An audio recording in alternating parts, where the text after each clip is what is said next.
नांदेड़ जिले में 9 आमदार है, 9 विधानसभा है, 9 में एक भी मुसलमान नहीं 41 सालों में।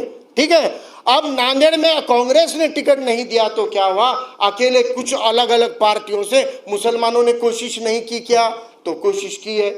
एक सत्तार भाई खड़े रहे थे, एक साइड बैटरी वाले, सोनू बैटरी वाले, याद है? सत्तार भाई खड़े रहे थे, कितने वोटों से हारे थे वो शाकिर भाई? 5-7 हजार वोटों से हार गए थे बेचारे। ऐसे ही सरवरी साहब खड़े रहे थे, चक्र की निशानी थी, उन्होंने भी 5-7 हजारों से या कुछ वोटों से हार गए। ऐसे ही समद भाई खड़े रहे थे विधानसभा को, वो भी 5-7 हजार वोटों से हार गए थे। ऐसे ही गफ्फार खान साहब खड़े रहे थे विधानसभा को, वो भी 5-7 हजार वोटों से हार गए थे। ऐसे ही सैयद मोइन साहब खड़े रहे थे, वो भी 5-7 हजार वोटों से हार गए। ऐसे हबीब बागवान साहब खड़े रहे थे, वो भी 5-7 हजार वोटों से हार गए, क्योंकि इन तमाम मुस्लिम कायदों को सिर्फ मुसलमानों का एक गट्ठा वोट मिला था।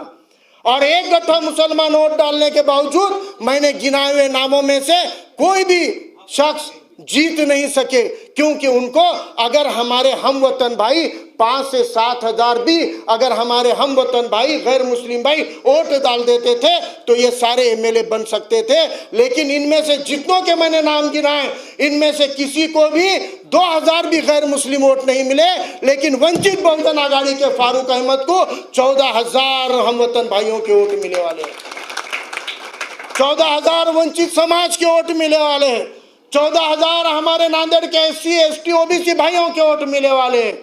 और आपको महाराष्ट्र में अगर किसी भी मुस्लिम को अगर कोई समाज वोट दे सकता है, अगर महाराष्ट्र के किसी मुस्लिम कैंडिडेट को अगर कोई लीडर वोट दिला सकता है, तो माफ करना वो शरद पवार नहीं दिला सकता। मैं चैलेंज करता हूं शरद पवार, अजित पवार को कि आपके बारामती से लेकर महाराष्ट्र के किसी भी विधानसभा में किसी मुस्लिम को उम्मीदवारी दो और वहां पे 5,000 मराठा समाज के वोट दिला के दिखा दो, हम सियासत छोड़ देंगे। मैं चैलेंज करता हूं अशोक चौहान को, नांदेड़ की 9 में से किसी भी विधानसभा पे एक मुस्लिम को उम्मीदवारी दो और 5,000 अपने समाज के वोट दिला दे, मैं सियासत छोड़ने को तैयार हूं। वो 5,000 अपने समाज के वोट तुमको नहीं दिला सकते। अरे 5,000 बड़ी बात है, 4,000 वोट भी नहीं दिला सकते, लेकिन मेरा कायद आली जनाब प्रकाश अंबेडकर साहब और वंचित बहुजन आघाड़ी अकेली पार्टी है जो आपको हर विधानसभा के अंदर 10 से 20 हजार वंचित समाज के वोट दिला सकती है। अल्हम्दुलिल्लाह सुम्मा अल्हम्दुलिल्लाह, अल्लाह के करम से वंचित बहुजन आघाड़ी के मुसलसल कामों को देखते हुए आमतौर पे इलेक्शन होने के बाद में जो इलेक्शन के उम्मीदवार होते हैं वो घर में बैठ जाते हैं या अपने काम कारोबार में लग जाते हैं। लेकिन नांदेड़ ज़िले में लोकसभा में 2.25 लाख वोटिंग लेने के बाद और विधानसभा में नांदेड़ ज़िले में 2 लाख से ज़्यादा वोटिंग लेने के बाद वंचित बहुजन आघाड़ी अगले दिन से ही आवाम के कामों में ज़मीनी स्तर पे काम कर रही है।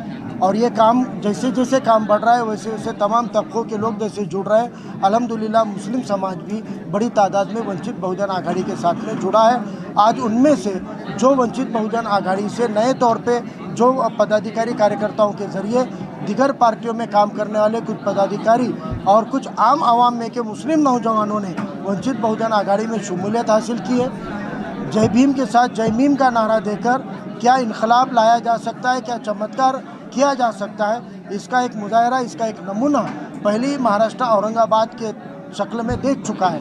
एक ऐसा ही चमत्कार अब आने वाले दौर में इंशाल्लाह नांदेड़ से शुरू हो रहा है। इसीलिए नांदेड़ के तमाम पिछड़े हुए बहुजन वर्ग के अलग अलग वंचित घटकों के साथ में अपनी ताकत से ताकत लगाने के लिए नांदेड़ का मुसलमान पेश रहने के लिए 2 कदम आगे आया हुआ है। और जब जब भी मुसलमानों ने मजलूम तबकों का साथ दिया, जब जब भी मुसलमानों ने मजलूमों के लिए आवाज़ उठाई है, तब तक मुसलमानों को अल्लाह ने गालिब कर दिया है अपने दुश्मनों के ऊपर। यह हमारी तारीख़ रही है और इंशाअल्लाह आज नांदेड़ का मुसलमान मजलूम तबकों के साथ वंचित बहुजन आघाड़ी के जरिए जुड़ा हुआ है। तो आने वाले दिनों में तमाम मजलूमों को एक करते हुए यहाँ की सियासत के अंदर एक बहुत बड़ा मिराकल, बहुत बड़ा चमत्कार आने वाले दिनों में इंशाअल्लाह नांदेड़ के जरिए पूरे महाराष्ट्र को देखने को मिलेगा।